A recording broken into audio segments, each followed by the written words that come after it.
자, 이번 시간에는 신을 믿는 것이 과연 땡잡은 것일까라는 파스칼의 말에 대해서 성찰해 보도록 하겠습니다. 기독교는 과거 진화론적 관점과는 달리 신의 창조소를 믿는 종교입니다. 창세기에는 하나님이 창조 마지막 날에 자신의 형상에 따라 인간을 만들었다고 했습니다. 그러나 이런 창조소를 강하게 거부하는 사람들이 있습니다. 고대 그리스 철학자인 크세노파레스는 의인화된 신에 대해 만일 소와 말들이 신을 믿는다면 말들과 소들은 자신들과 유사한 신의 모습을 그릴 것이라고 비판하였습니다. 니체는 신은 영원무궁한 시간 속에서 너무 권태로움을 느낀 나머지 재미있게 지켜보려고 자신을 닮은 원숭이, 즉 인간을 만들어낸 것일까라고 창조설을 힐난하였고, 천체 물리학자 호킹스는 광활한 우주를 보면서 외계인은 있어도 신은 없다고 잘라 말하면서 인간 중심적 창조설을 일축하였습니다. 이 두 상반된 주장을 보면서 결론을 내기란 쉽지 않습니다. 이 광활한 우주에서 유한한 우리들 눈으로 신이 있다는 직접적인 증거도 없고 어디에도 신이 없다는 직접적인 증거도 찾을 수 없기 때문입니다. 그래서 결국 신의 존재는 믿음의 문제로 귀착할 수밖에 없습니다. 교리를 정착시킨 교부 철학자 아우구스티누스의 유명한 말, 알기 위해서 믿는다라는 말은 신앙의 출발은 바로 믿음임을 암시하는 것입니다.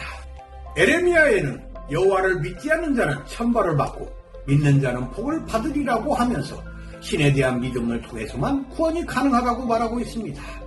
기독교에 대한 신랄한 비판자로 악명이 높은 니체도 기독교는 신앙이란 모든 것을 알아보고 나서 믿는 것이 아니라 무조건 먼저 믿어야 한다고 강요해 왔다는 것을 강조했습니다. 신의 존재에 대한 논쟁도 철학에서 뜨거운 감자 중에 하나였습니다. 특히 서양 중세 때는 철학의 역할 중 하나가 신의 존재를 증명하는 것이었습니다. 철학은 신학의 신녀라고 주장한 스콜라 철학자 토마스 아퀴나스는 믿음을 굳건히 하기 위해 철학을 통해 신의 존재를 증명하려고 백방으로 노력했지만 결국 단지 불완전한 논증만 펼쳤습니다. 경험할 수 없는 존재를 논증만으로 증명한다는 것은 사실상 불가능합니다. 동굴이나 꿈에서 보았다는 계시라는 것도 객관성이 없어 엄밀한 의미에서 증거라고 보기 어렵습니다. 그래서 근대 철학자이자 과학자인 파스칼은 신이 있다는 것을 증명하는 것은 무리이지만 신이 있다는 것에 내기를 할 수 있다. 만약 어느 누가 사후 생명의 존재를 믿었는데도 신이 실제로 존재하지 않았을지라도 특별히 손해볼 것이 없다. 그러나 사후 생명이 존재하는데도 불구하고 이를 믿지 않았기 때문에 손을 넣을 수 있었던 것을 넣을 수 없게 된다면 다시 복원할 수 없다. 그 사람은 영원히 모든 것을 잃게 된다고 하면서 내기에서 이긴다면 땡잡은 것이고 저도 손해는 없다고 하면서 신이 있다고 믿는 쪽이 믿지 않는 쪽보다 낫다고 말합니다. 그리고 그는 신을 모르고서는 행복할 수 없으며 신에 가까이 가면 갈수록 더 행복하게 되며 최고의 행복은 신을 아는 데 있다고 말합니다. 과연 여러분들 중에 파스칼의 이 말에 얼마나 동조할지 모르겠습니다. 믿음이 강한 사람들은 파스칼의 이런 논증에 상당한 매력을 느낄 것으로 합니다. 그리고 교회에서 믿음을 권할 때 사용되는 논증 중 하나입니다. 하나 믿지 않는 입장에서 본다면 파스칼의 내기 논증에 상당히 냉소적일 것이라고 생각합니다. 과연 파스칼의 주장처럼 믿는다고 하여 손해날 일이 없이 행복할 것이라는데 동의하지 않을 것으로 보입니다. 당장 믿지 않는 사람은 너무나 비대해지는 교회를 보면서 현실적으로 교회에 내는 헌금을 아까워할 것이라고 생각합니다. 특히 한국교회는 계명에도 없는 11조를 강요하다시피 해왔습니다. 한국교회가 급성장하게 된 배경에는 교회의 이런 부조리가 있었기 때문입니다. 그래서 믿지 않는 사람들은 11조를 교회에 바치느니 자신을 위해 의미 있게 쓰거나 오히려 불우한 지인을 도와준 것이 더 보람있다고 생각할지도 모릅니다.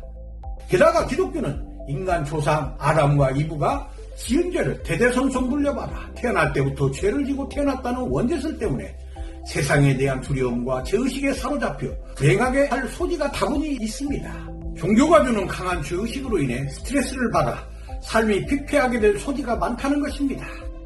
니체는 그리스도교는 결국 멀쩡한 사람을 죄의식으로 올가매고 파멸시키거나 마비 또는 도취하게 만들어 왔다고 주장합니다. 나는 왜 기독교인이 아닌가라는 물음에 대해서 러셀도 교회 사람들은 스스로를 피하여 끔찍한 죄인이니 떠들어대는 이야기를 듣고 있노라면 자존심을 가진 사람들이 어떻게 저렇게까지 할 수 있을까 병렬감마저 든다고 비난하였습니다. 그리스도교 삶을 택한 칼 힐티조차 죄사함을 받기 위한 계율은 확실히 무거운 짐이다라고 고백했습니다. 믿는다고 죄의식에 사로잡혀 좁은 문에 들어가는 것은 자칫 불행의 나락으로 떨어질 가능성은 얼마든지 있다고 봅니다. 과연 누구도 가보지 않은 영생을 얻는다는 이유로 평생 죄의식과 신의 눈치를 보며 사는 것이 과연 땡잡은 것이라고 장담할 수 있는 것인지 묻고 싶습니다. 진정한 신앙심을 강조한 톨스토이도 현재의 좋지 못한 상황에서 자신을 구출해달라고 신 혹은 인간에게 애원하는 것은 큰 잘못이라고 생각한다고 하였습니다. 감사합니다.